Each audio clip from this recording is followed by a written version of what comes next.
ያው እንግዲህ መጀመሪያ እግዚአብሔር ተጨማሪ አንድ ሳምንት እድሜ ሰጥቶ አገናኘን። ክብር ምስጋና ለእርሱ ይሁን። በሱ እንደምን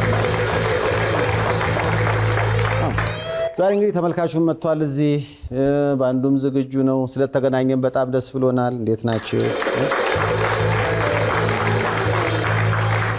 ያው ሁላችሁም መቼም ታውቁታላችሁ ሀዘን ላይ ነበርን። ግን ደግሞ ዘሾ መስጎን ይል ነበር የዚህ የኢቢኤስ መስራችና ስራ አስኪያጅ አማን በቅርቡ ከዚህ ዓለም በሞት ያጣ ነው። ያው እንግዲህ እግዚአብሔር መጽናናቱን ይስጠን ብለን ለዝግጅት ነው እዚህ የመጣ ነውና ትንሽ አስቸጋሪ ነው። እንደዚህ አይነት ስሜት ውስጥ አይዞ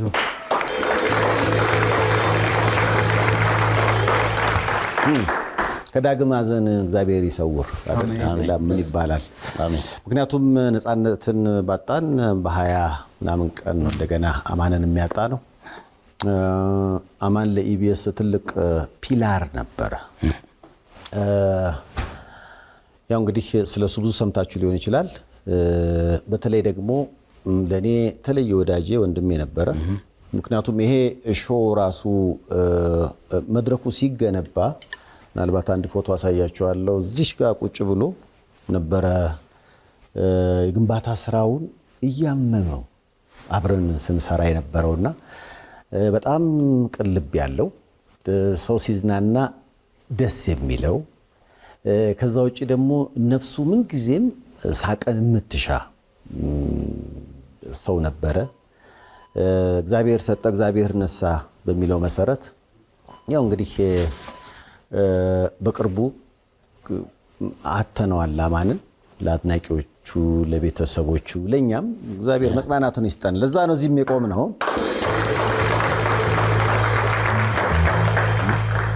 ሰይፉ በኢቢኤስ ከተጀመረ አሁን ወደ 15 16 ዓመት እየሄድን ነው አይደል? 15 ዓመት። አዎ 15 ዓመት ሆነን ማለት ነው ከአማን ጋር ራሱ ከተዋወቀ ነው። እና በፊት ኢቢኤስ ፕሮግራም ሲጀመር መጀመሪያ አካባቢ አንዳንድ ሰዎች ጥያቄ ያነሱ ነበረ። በጊዜው ምን ይሉ ነበረ? ሰውን አዘናጋችሁት። በቃ ሰው መሳቅ የለበትም። ለምንድን ነው የሚዝናናው? ኢትዮጵያዊ ሲፈጠር ኢትዮጵያዊ ለጭንቀት ነው ብለው የሚያስቡ ሰዎች ነበሩና እንደውም ከአንዱ ሰው ጋር በደንብ የማስታውሰው አይነት ጭቅጭቅ አማን ሰውየውና እኔ ያለንበት እና ለምንድን ነው እናንተ እንዴት የምታደርጉት? ሰው መዝናናት የለበትም ምናምን እያለ ይከራከረዋልና በጊዜው አማን ምን ነበር የመለሰለት? የቴዎድሮስ ታደሰን ዘፈን ነው ያለውና ቴዎድሮስ ታደሰ አዲስ አልበሙን ያኔ እንደወጣ ነበረ ያለውን ሰምተኸዋል አለው። ለሀሳብ ለጭንቁማ ኑሮ መቻነሰ እና ቢያንስ ሀሳቡ ጭንቀቱን ህዝቡ ከኑሮ የሚያገኝ ከሆነ እኛ ደግሞ በቻልነው ሁሉ ለዚህ ህዝብ ሳቅ ብንፈጥርለትስ ነበር ያለው። እኔንም እዚህ ጋር ያቆመኝ እሱ ነው። በነገሩ በቃ ይሄ ሀሳብ ነው፣ ይሄ ሀሳቤ ነው እና ለሀሳብ ለጭንቁማ ኑሮ መቻነሰ። በዚህ የመዝናኛ ዝግጅት የደከመ አእምሮን የተጨነቀ መንፈስን ለማዝናናት ብንሞክር ብለን ነውና ያግባባንም እንግዲህ ይህን ሁሉ ዓመት ኢቢኤስ እንድሰራ ያደረገኝም ይህ አቋም ነው። በቃ ለማንም ያልወገነ ማንንም የማይጠቀም ከማንም ጋር ጠብም ዝምድና የሌለው መዝናናትን ብቻ መሰረት ያደረገ ልዩ ፕሮግራም ማቅረብ። ኢቢኤስ ካያችሁት ሰውን ማዝናናት፣ ማሳወቅ፣ ማገዝ ዓላማና ግቡ ይሄ ነው እና አማንም የሚያስደስተው ነገር ይሄ ነው። ሰዎችን ማገዝ፣ መርዳት፣ ማዝናናት። ለዚህም ነው እንግዲህ ይህን ሁሉ ዓመት የተለያዩ ነገሮች ቢኖሩም ከኢቢኤስ ጋር አብሬ የምሰራው አንድም እንግዲህ በአማን ፍቅርና ይሄ እሳቤ ነውና ሐዘኑ በግል የፈጠረብኝ ሐዘን በጣም ጥልቅ ነው። ቢሆንም ደግሞ መቀጠል አለብን ብለን ነው እዚህ የቆምነውና አማን በእውነት ትልቅ ዋርካ ነበረ እና ከዳግም ሐዘን እግዚአብሔር ይሰውር ብለን አይደለ መቀጠል ያለብን። በሐዘን ላይ ሆኖ ፕሮግራም መስራት በተለይ መዝናኛ ፕሮግራም እንዴት አስጨናቂ መሰላችሁ። ግን ደግሞ ያው ፊታችሁ ቆም ያለው እናንተ ስላላችሁ እንግዲህ ፕሮግራም ለመስራት ጥረት እናደርጋለን።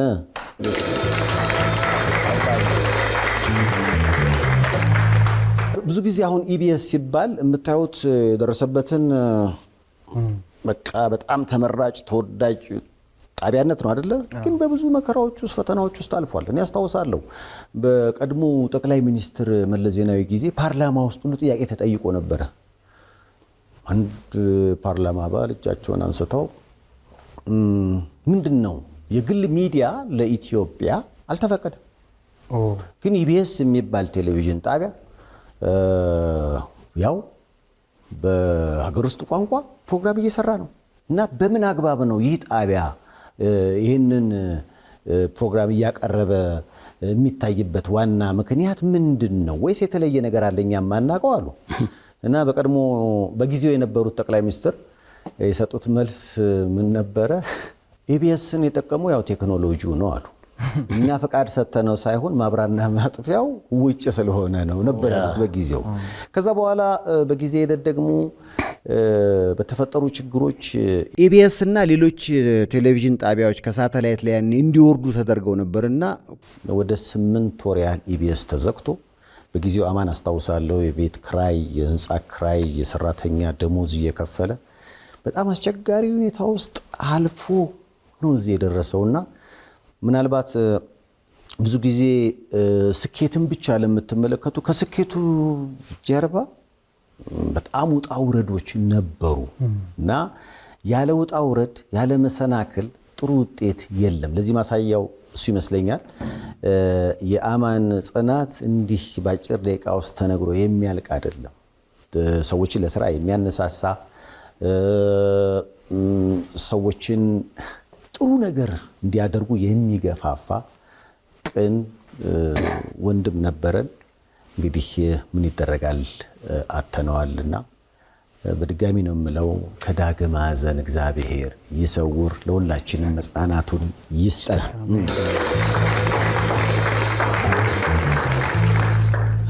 እስቲ እንግዲህ እንደገና እንጀምራለን።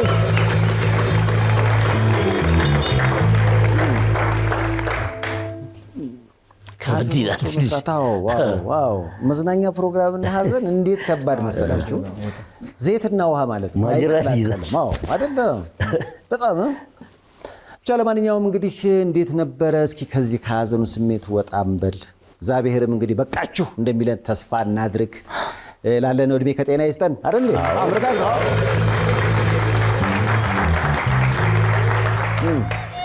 እስኪ ወደ መደበኛው ነገር እንመለስና ጥሩ ጊዜ አሳለፋችሁ? እንዴት ነበረ? የተገናኘነው እኮ የቫላንታይኑ ጊዜ ነው አይደል? ጥሩ ነበር። ጥሩ ሰራችሁ? ያው ሐዘኑ ነው የበለጠ ሐዘኑ ነው እንግዲህ ለምታውቁ ሴፍሽ። እሱን እንትን ሳንል ደግሞ ያው በጣም የምንወደው ሰው የቤት ስራ አስኪያጅና ባለቤት አማን ህይወት ህልፈት ስንሰማ የባሰ ውስጤ ሾክ ነው ያደረገኝ። እውነት ሴፍሽ በጣም ነው ያዘንኩት። ሁለቱንም እንግዲህ ነፍስ ይማር፣ ነፍሳቸውን ያጸገነት ያኑርልን፣ ነፍሳቸው ባጸደ ገነት ያኑርልን። የሐዘን ቅኝት ባንድን በመወከል ያቀረበው እንግዲህ ወንዴ ነበረ። እንደውም የሆነ ሀሳብ እኮ አለኝ። ምክንያቱም የነጻነት ሾው ፊት ለፊት ነው ያለው የሚቀረጸው። ለዚህ ነው ነጻነት ብዙ የምናገኘው። ይህንን ደግሞ ብዙ ነገሮችን በመስራት እያመመውም ቢሆን አይደለ አማን ስንል ነበረ። ይህንን አዳራሽ በሁለቱም ስም እንሰይመዋለን አይደለ? ይሄኛውን አማን ሆል ብለነዋል፣ አማን አዳራሽ። ያኛውን ደግሞ ነጻነት አዳራሽ። መግቢያው ላይ ነው የሚባል። ከዛ ውጭ እንግዲህ ሁሉ ነገር ሰላም ጥሩ ነው። እቺ ልጅ ለቫላንታይን እንደሄደች ነው አይደል? በዛው ቀረች መሰለኝ። መልእክተ በዛው ተሳካ እንዴ? በነገራችን ላይ መልእክተ የታገቢኛለሽ ጥያቄ ቀረበላት። እንኳን ደስ አለሽ። ትልቅ ነገር። ማን ይሆን? ዳኒም በቦታው ላይ ተገኝቷል።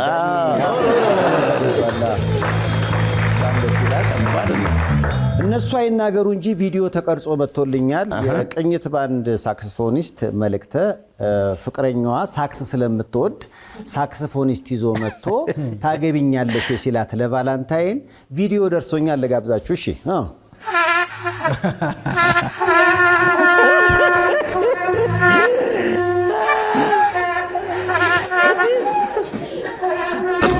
ደግሞ እሷን ትመስላለች።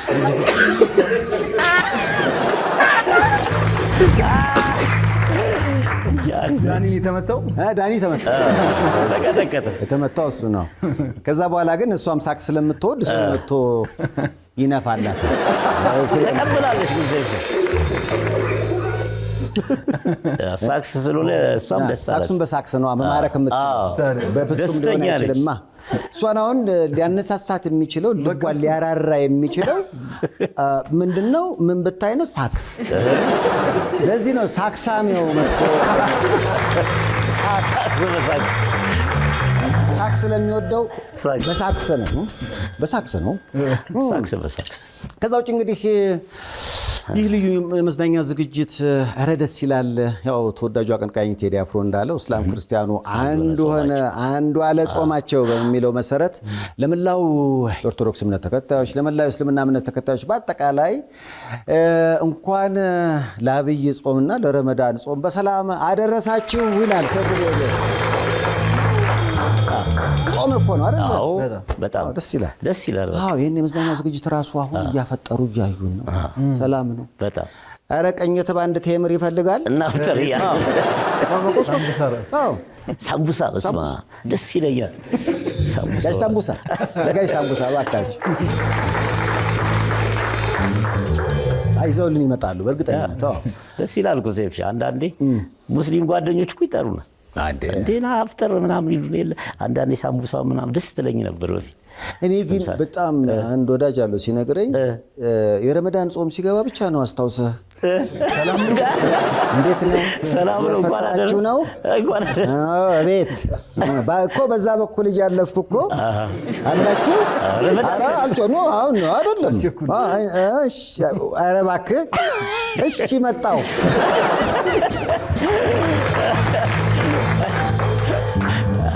ሌላም ጊዜ ጠይቀው በእናትህ አሁን ላይ መሰለህ ንገርልኝ፣ ረመዳን ውጭ ለምንድን ነው የማይወደኝ? ስለዚህ በቃ ሁሌ ዓርብ ልደውልለታ። አዎ ለጁማም አስታውሳለሁ። የራስ ጥቅም ብቻ እንዴት ነው ጾም ሁሉ ደስ ይላል። አሁን ነው እንግዲህ ሰይጣን በደንብ የሚታሰረው በሁሉም አቅጣጫ አይደለ? ስለዚህ ፍቅር ይነግሳል፣ መግባባት ይሆናል፣ አለመግባባት ይባረራል፣ ኑሮ ይረክሳል። ምክንያቱም ሁሉም በአንድ ልብ ፈጣሪን ይለምናል። የሚለምነው ነገር ደግሞ ያጣነው እንዲሰጠን ነው አይደለ? ያጣነው ከተሰጠን ደግሞ ገነት የሆነች ሀገር አለች። ሁሉም ነገር ጥሩ ይሆናል። የሆነ በቃ ሁሉም ነገር መጥፎ ተጠራርጎ እስኪ ለመጥፎ አንዴ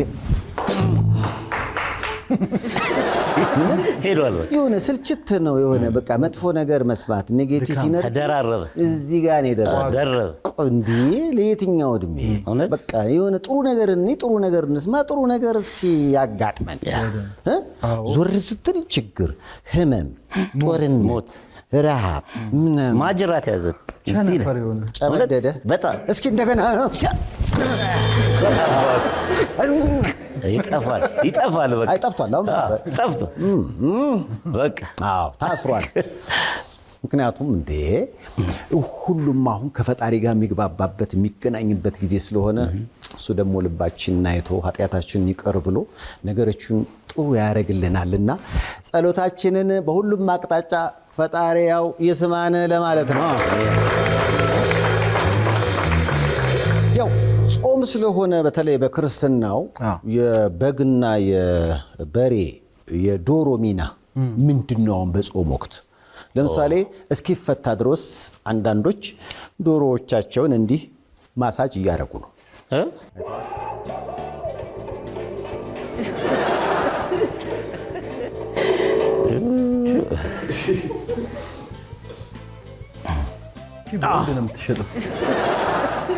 ስማ አንገቱን አሁን እንዲህ ማሳጅ ሲያደርግ የማያርደው እኮ አይመስልም ማለት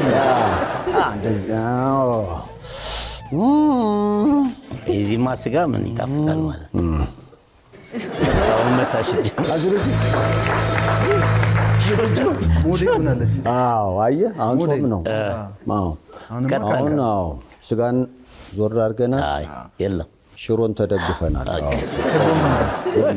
ልክ ውጤቶች ነው። የሚገርም የፍስግ ዕለት መሀል ለመሀል ከተማችን ውስጥ የሚነዳው በሬ ሳይቀር ለፊልምና ለስፖርት ፕሮግራም ፕሮጀክተርነት ውሏል። የዚህን የነጭ በሬ ሚና እስኪየው።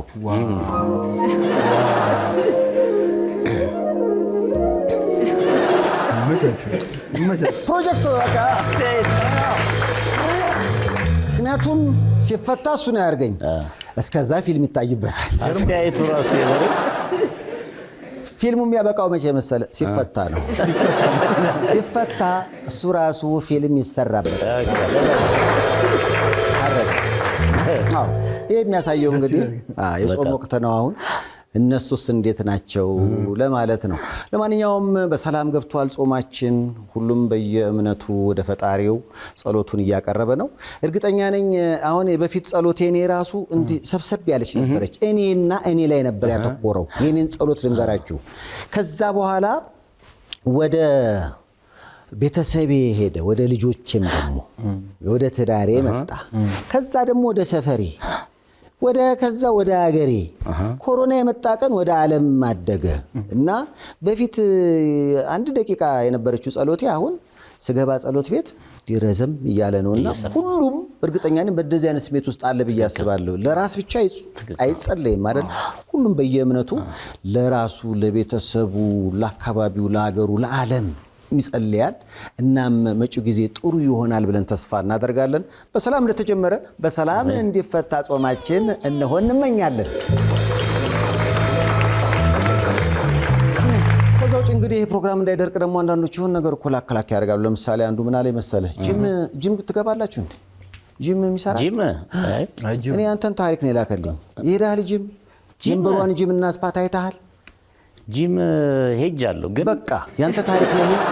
እስኪ ወላችሁ ሄደ የመጀመሪያ ቀን ነው። እሺ ሰማያዊ ያረከውና አንተ አሰሪውን ይኸውልህ ይሄንን ስራ አለህ አይደለ? ከዛ ምን አልክ አንተ? ይሄንን ዋናው ቆይ ነው ግን ሰይፍ ይሄንን እንዴ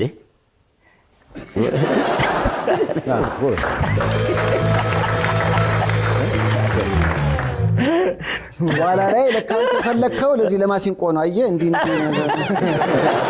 ለዚህ ለምዶብህ ነው። አይ ለማሲንቆ ቢሆን ያስፈልጋል አንዳንዴ።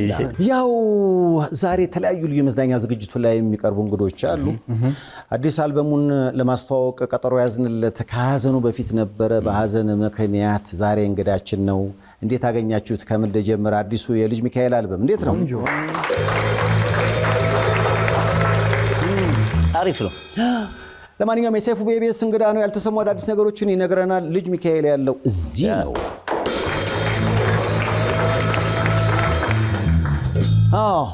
ውጤት ርቆታል አርሰናል። ግን ደግሞ ደጋፊዎቹ አለን እያሉ እንደ ቀልድ ነው የተጀመረው። የዛሬ 9 ዓመት የአርሰናል ደጋፊዎች በተለይ አሜሪካን ሀገር የሚኖረው አቶ ፈቃዱ እዛ ሀገር ያሉ የአርሰናል ደጋፊዎችና የዳላስ ነዋሪዎችን ገንዘብ እያሰባሰበ እየመጣ እዚህ ለተለያዩ በጎ አድራጎት ድርጅቶች ገንዘብ ያከፋፍላል። በዚህም ዓመት ስንት ይዞ መጣ? ለየትኛው በጎ አድራጎት ድርጅትስ ነው የሚከፋፈለው የገንዘብ የሚለውን በኋላ ላይ እናያለን። እነጋሽ ፍቅ ያለ ማለት ነው። ቤተሳይዳ አሜሪካን ሜዲካል ፕላዛ። በቤተሳይዳ አሜሪካን ሜዲካል ፕላዛ ለእርሶ ጤንነት 24 ሰዓት የሚጨነቁ ባለሙያዎች ከዘመነ የሕክምና መሳሪያ ጋር ይጠብቅዎታል። ያለ ቀዶ ሕክምና በደም ስሮች በመግባት ብቻ የልብና ማንኛውንም የደም ስር ችግሮች ማወቅና ማከም የሚያስችል በኤአይ የሚታገዝ ሮቦቲክ ማሽኖች የተገጠመለት ነው። የምንጠቀማቸው ቴክኖሎጂዎች በኤአይ ይታገዛሉ ስንል የምንሰጠው ሕክምና በጥራት በፍጥነትና በአስተማማኝ ሁኔታ እንድናክመው ይረዳናል፣ ያግዘናል እያልነው ነው። ኤአይ ነው የሚያክመው። ቤተሳይዳ አሜሪካን ሜዲካል ፕላዛ። ዋው! ከዛ ውጭ እንግዲህ እስኪ ወደዚህ ጋበዝ ላድርገው። የነጻነት የተወዳጁ ተዋናይ ከዚህ ዓለም በቅርቡ በሞት ያጣነው የነጻነት ወርቅነህ የልብ ወዳጅ ነው። እዚህ መሃላችን ነው ያለው። ነጻነት እንግዲህ እሱን ቤተሰቡን ለማገዝ የተለያዩ እንቅስቃሴዎች ተጀምረዋል። በሱ ጉዳይ ላይ እንደው ከምን ደረሰ የሚለው እንዲነግረኝ እስኪ ሞቅ አድርጋችሁ ወደዚህ ጋብዙት። አስናቀ እስኪ ወደ መድረኩ አስናቀ።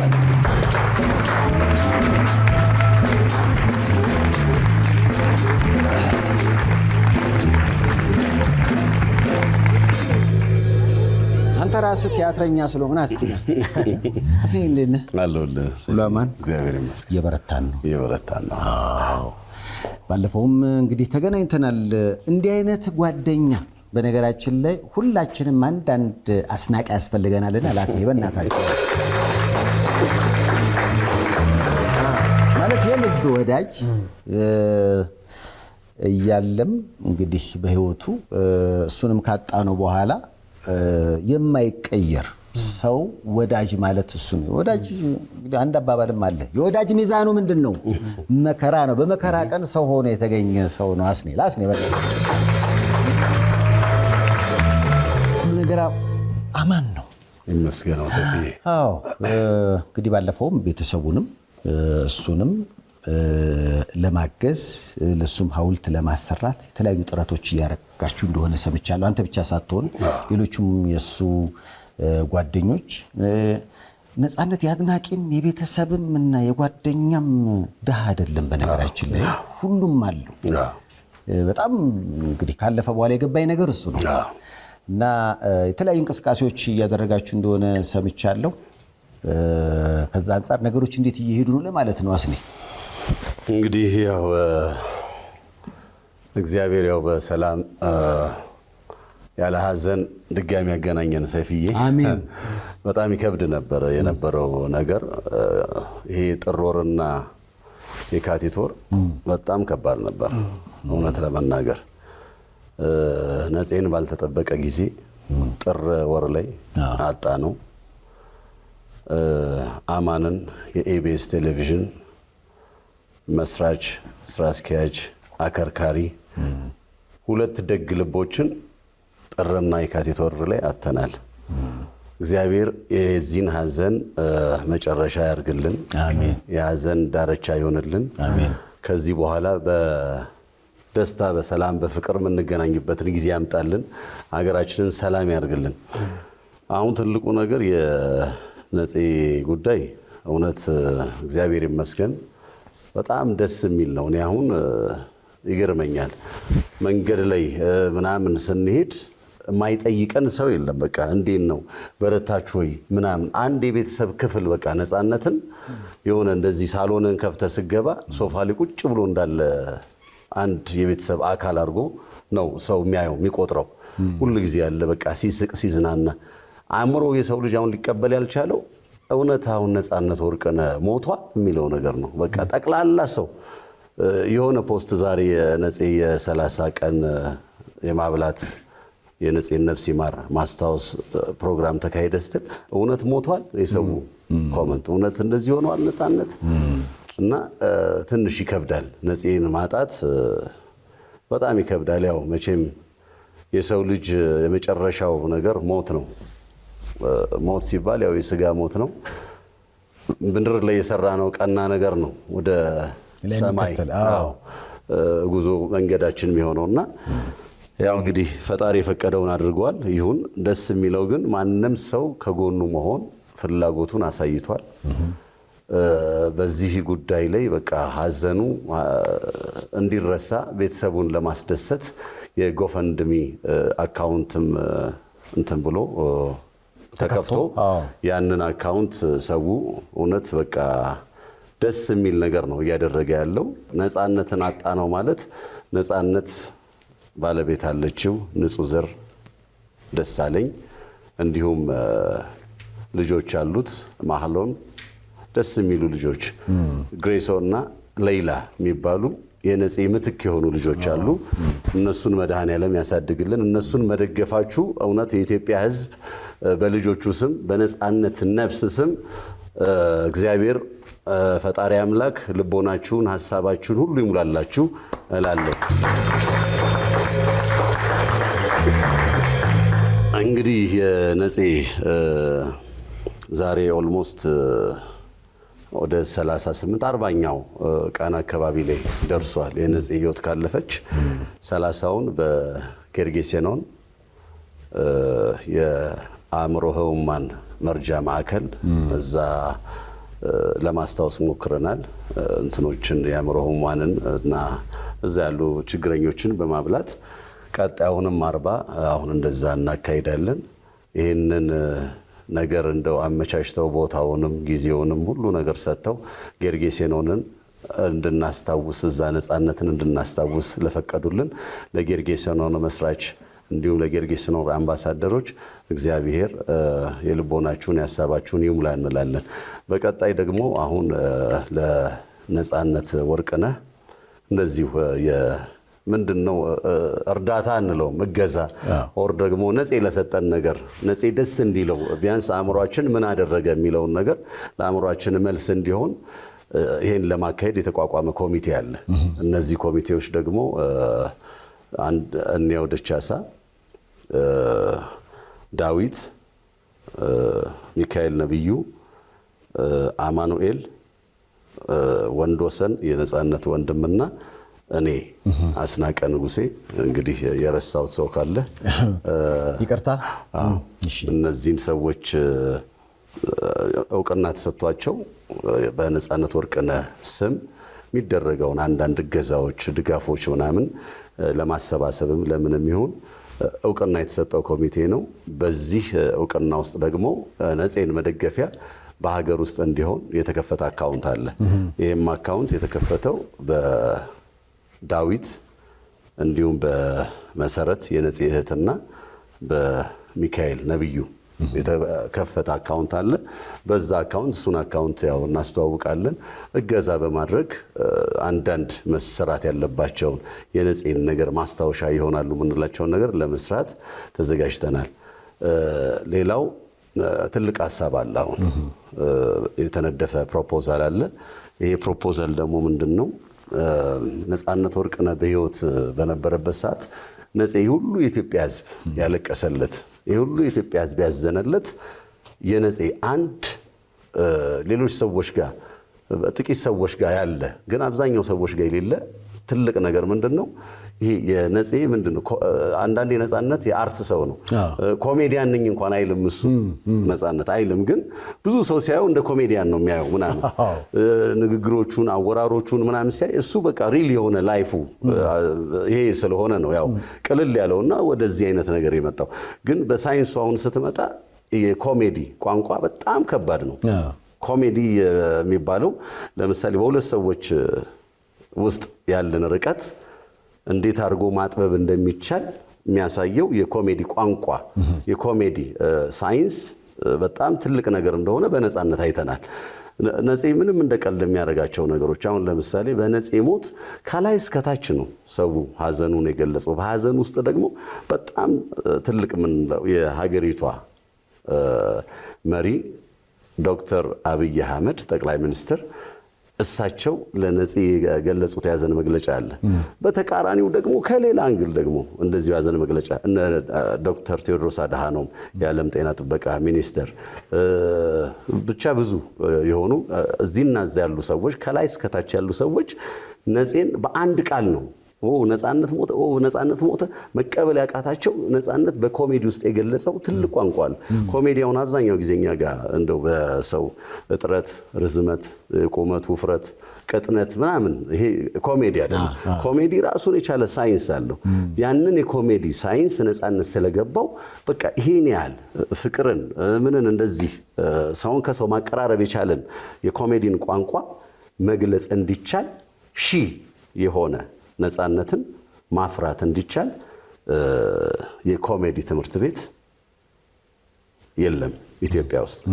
በአፍሪካም አይ ቲንክ አንድ ሌላ አፍሪካ ሀገር ያለ ይመስለኛል።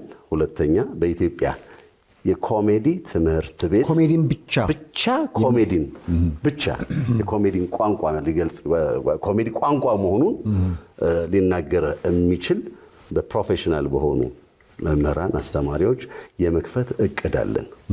ነፃነት ወርቅነህ በህይወት እያለ መንገድ ላይ ምንም የትም ቦታ ላይ ሰው ሲያገኘው አቤት ልጄ እንዴት እንደሚወድህ ከልጄ ጋር ለልጄ ላሳየው ብሎ ነው ፎቶ የሚነሳው ሰው እና በነፃነት ስም ለህፃናት የታሰበ የሆነ መዋዕለ ህፃናት እንደዚህ ያካተተ ነገር እርግጠኛ ነኝ የህፃናት ላይብረሪ እንኳን የለም እዚህ። የህፃናት ላይብረሪ ቢቋቋም ማንበብን ነፄ በጣም በማንበብ ከፍ ያለ ሰው ነው። በደንብ ነው የሚያነበው ነፃነት በደንብ እና አብዛኛውን ጊዜ ሲጽፍ ምናምን እንደዚህ እና የሻይ ቅጠል ወረቀቶች ምናምን ገልጦ የሚጽፍ ሰው ነው ነፄና ያለው አታችመንት ከመጽሐፍ ጋር ከወረቀት ጋር ያለው ነገር ትልቅ ስለሆነ በህፃናቱ በሁሉም በአዋቂውም ሊወደድ የቻለው በማንበቡ ነው እና ላይብረሪ ማቋቋም ምናምን ሀሳብ አለን። እንደገና ዩቲዩብ ክሬት ያደረገው አካውንት አለ ሰይፍ ሻውን እዚህ ጋር በጣም ጠይቀህና ያው እንዲሆን ነገም ከነጎዲያም እንዲሳካ ትልቅ እርዳታ እንድትረዳን ሰይፍዬ ባይዘይ በቃ አንተ ብዙ ነገር አድርገሃል። ያው መቼም አንተ ፊት እንዲነህ ተመስገን አለልህም። ብቻ አሁንም መንገዱን የጀመርከው መንገድ አለ፣ የጠረከው መንገድ አለ። ያንን መንገድ ይዘን እንድንጓዝ እንድንሄድ የዚህን የዩቲዩብ አካውንት በማስተዋወቅ ላይክ ሰብስክራይብ በማድረግ እዚህ ጋር ግን ነፃነትን ሊያስታውስ የሚችል ምን ስራ ይዛችሁ ትመጣላችሁ ላልከን ደግሞ የሩሲያ ባህልና አዳራሽ ፑሽኪን የበላይ ጠባቂ አባታችን በጣም እኛን ያገዘን የኪነ ጥበብ ሼፕ አድርጎ እንዲህ ተራጾ ያቀረበን ብዙ ሰዎችን ያመጣ ጋሻ እያልነህ ጋር ብዙ ከዛሬ 29 ዓመት በፊት የሰራናቸው መድረክ ላይ የነፃነት ወርቅነህ እዚህ ጋር አይተው እዛ ጋር እንዴት ከመድረክ ወደ መድረክ የተሯሯጠበት ብዙ ስራዎች አሉ። ባልጠራጠር ከ50 በላይ የሚሆኑ ፕሌዎችን ስቴጅ ላይ የሰራናቸዋለን። ነፄ በተለይ በጣም ብዙን ነፄ ሰርቷል። ተቀርጾ ተቀምጧል እና በዚህ ዩቲዩብ ላይ እንዲተላለፍ ጋሻ እያልነህን እሱን ይሰጠናል የሚል እምነት አለ። ጥያቄም ያው እንደ ጋሻ እያልነህ እንለምናለን። ያው እንግዲህ የቀደምት የነፃነት ወርቅነህ ስራዎች በህይወት ዘመኑ የሰራቸውን ከዛም በኋላ ደግሞ ሌሎችም ስራዎች ተካትተው ይህ እሱን የምናስብበትና የእሱን ስምና ስራ የምንዘክርበት ዩቲዩብ ገጽ ነውና ይህን ዩቲዩብ ቻናል ሰብስክራይብ ሼር እያደረጋችሁ ላልሰሙ አሰሙ እያለ እኮ ነው። በጣም ብዙ ነገር እናወራለን። እንደ ቀልድ ቅድም ስንባባል ነበረ ነፄን ካጣ ነው 40 ቀን እየሆነ ነው። ስለ ሐውልቱ ብዙዎች ይጠይቃሉ። ሐውልቱን በተመለከተ የቤተሰብም ጥያቄ ነው።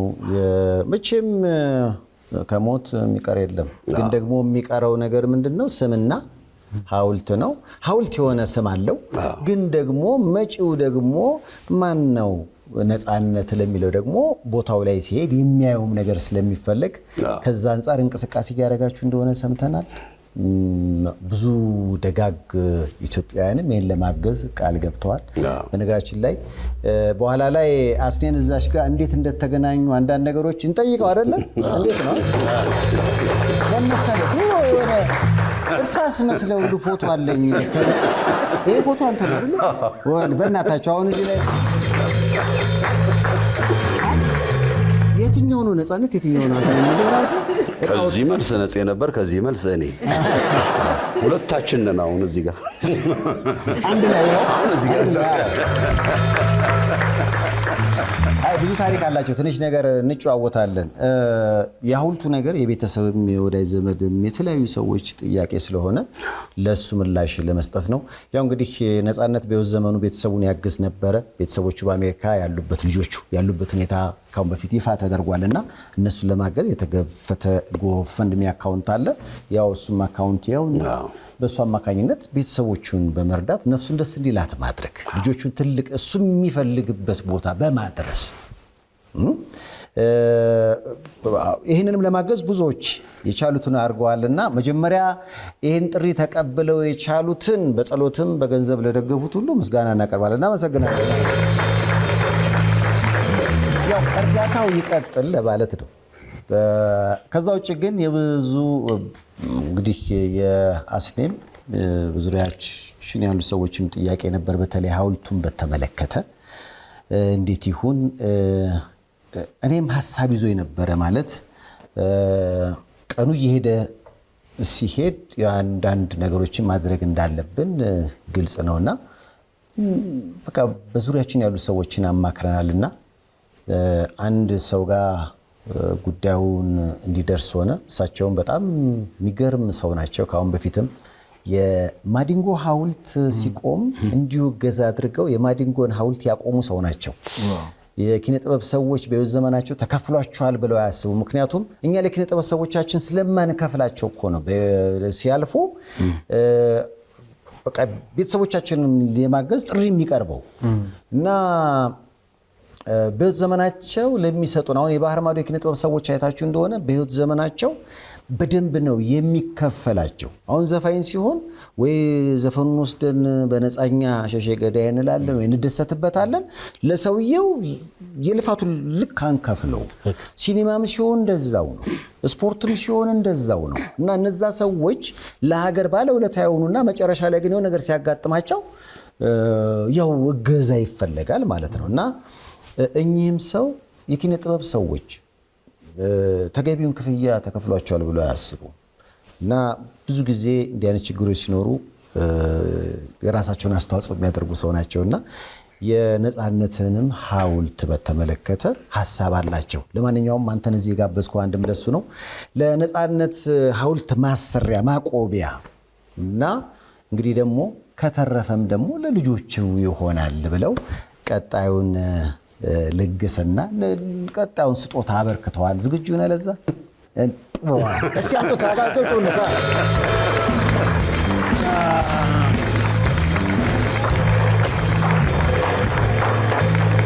አዎ እንግዲህ ሁሉም የቻለውን ሲያደርግ ነገሮች ጥሩ ይሆናሉ። ይሆነ ማለት ደግሞ አበቃ ማለት አይደለም። እናንተም ማገዝ ለምትፈልጉ ነፃነት ወርቅንና ቤተሰቦችም በቀጣዩ የኢትዮጵያ ንግድ ባንክ አካውንት ማገዝ ትችላላችሁ። አቶ ማናዬ ግን በጣም የተለየ ልብ ያላቸው ናቸው። ሐውልቱ መቆም አለበት። ከዛ የሚተርፍም ነገር ካለ ልጆቹ መደረግ አለበት። አሁን ያሉት አሜሪካ እንደሆነ ይታወቃልና ከዛ አንጻር እስኪ ቀጣዩን እኔም የበኩሌን አሉና በእኔ አማካኝነት አሁን ቀደም ሲል በተከፈተው አካውንት ገቢ የሚሆን ቀጣዩን ገንዘብ እነሆ ብለዋል። ዝግጁ ናችሁ? 3 ሚሊዮን ብር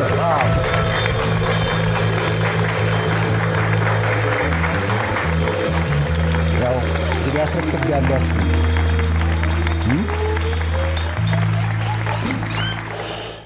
አቶ ማናዬን አመስግንልኝ።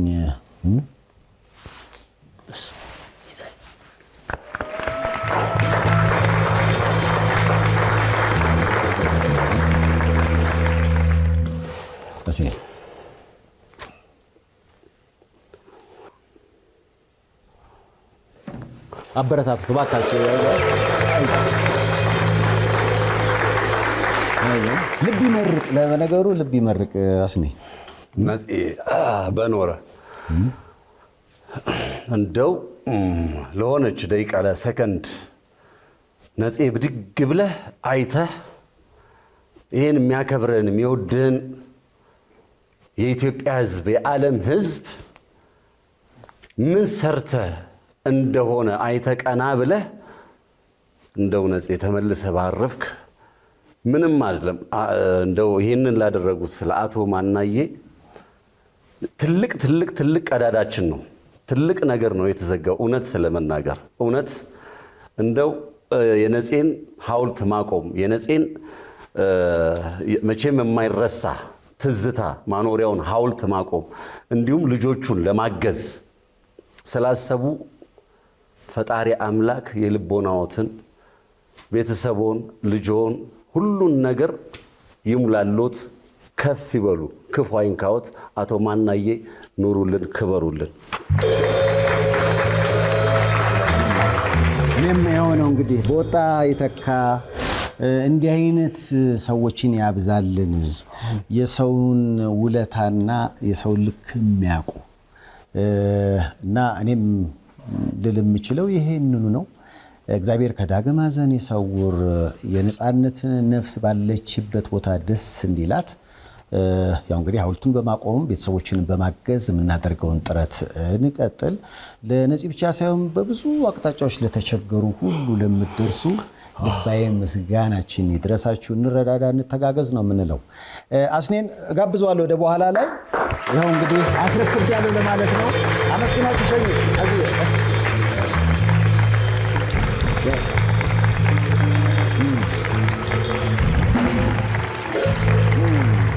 በያላችሁበት ጥሩ ጊዜ ነው የምንመኘው። ሁሌም እንደምናደርገው ደግሞ የተለያዩ ወገኖች ደግሞ አሉ፣ አልጋ ይዘው ታመናል፣ ባካችሁ አግዙን የሚሉ በተከታዩ ስልክ የላኩልን አሉ አጫጭር ቪዲዮዎች። አንድ ሁለቱን አይተን እስኪ እንመለስ። ጌታቸው አና ግርማ እባላለሁ። ኤምኤል የሚባል የደም ካንሰር ነው የያዘኝ። አሁን በሆስፒታል ውስጥ የማቆያ መድኃኒት እየሰጡኝ ነው። ይህንንም 3 ሚሊዮን የተጠየቁት ለዚህ። ከዚህ ደግሞ ውጪ ወደ ውጭ ነው ሕክምናሽ ያለው ብለው 8 ሚሊዮን ተጠይቄያለሁ። አሁን ሀገር ውስጥ ያለው ማቆያ ሕክምና ነው እንጂ እዛ እስከምደርሽ ድረስ ለይሄ ማቆያ ነው ብለው ነግረውኛል። ይህንን ሕክምና ለማድረግ የገንዘብ ጥረት ስላለብኝ የኢትዮጵያ ሕዝብ እንድትተባበረኝ ስል በጌታ ፍቅር ጠይቃለሁ። ሰላም ነኝ፣ እግዚአብሔር ይመስገን ደህና ነኝ። ልጅሽ እንዴት ነው? ደህና ነው። ያው እንደዚህ ነው እንግዲህ። እንዴት ነው ለውጥ አለው? ምን ለውጥ አለው? እንግዲህ እንደዚህ ነው በቃ እንደምታየው። ስንት አመት ሆነው እንደዚህ ከሆነ ስልሽ ከመስ ጀምሮ እንደዚህ ሆነው? ከህፃነቱ ጀምሮ ከህክምና ስህተት የተነሳ ያኔ ሲወለድ ስለታፈነ በዚያኔ ነው ቀይመሙ የጀመረው። ችግሩ ምን ላይ ነው ያለው አሉሽ? ጭንቅላቱ ላይ እዚህ ጋር በሁለት ፈርጥ ጠባሳ አለበት። ከዛ የተነሳ ያው መናገርም መራመድም አይችልም። በህክምና የመዳን እንትን አለው እድል አለው ተብለሻል? አዎ በህክምናማ የመዳን እድል አለው ተብሏል። ግን ያው አቅማችን አይችልም፣ ማሳከም አይቻልም። በህክምና አዎ ይቻላል መቀበል። እሺ ምግብ ምናምን እንዴት ነው ይመገባል? በእጃችን እንደዚህ አድርገን በቃ በእጃችን ነው እንደዚህ በማንኪያ ምናምን አድርገን ነው የምናበላው። እሺ እና እንዴት ነው አሁን እግሩ ላይ ምናምን ተወጥቷል ያልሽኝ? እንዴት ነው እግሩ ላይ ተወጥቷል? ዳሌ አጥንት ላይ ህመሙ ሲነሳበት ዳሌ አጥንት ላይ ወርቆ በቃ እንደዚህ ወርቆ ብዙ ቆይቷል። እኛ ሳናውቅ በቃ ምንድን ነው እያለ እና ያው የሚያግዘኝም የሚረዳኝም የለም። ያው መድኃኒቱን በጣም ተወደደ። ያው መድኃኒቱን ራሱ እየቆመ ነው። በቃ ምን እናደርገው ነገር የለም። ህመሙ ቶሎ ይነሳል። የኢትዮጵያ ሕዝብ እንዲረዱ ይለምናቸዋለሁ በልጁ ስም። የታመሙትን በማገዝ እግዚአብሔርን የሚያስደስት ስራ ለሚሰሩ የሰይፉ ቤቤስ ተመልካቾች ሁሌም አድናቆትና ፍቅር አለኝ። እነዚህንም ስለምታግዟቸው አመሰግናለሁ። አመስግኗቸው። ዛሬ እንግዲህ ብዙ ደስ የሚል ልዩ የመዝናኛ ዝግጅት አለ። ሐዘናችንን አባረን በደስታ ስሜት ለመገናኘት በቅተናል። ፕሮግራሙም እስኪ የተባረከ ይሁን። ከመልእክቶች በኋላ እንመለስ። ቀኝ ዝግጁ ናችሁ? ቀኝታ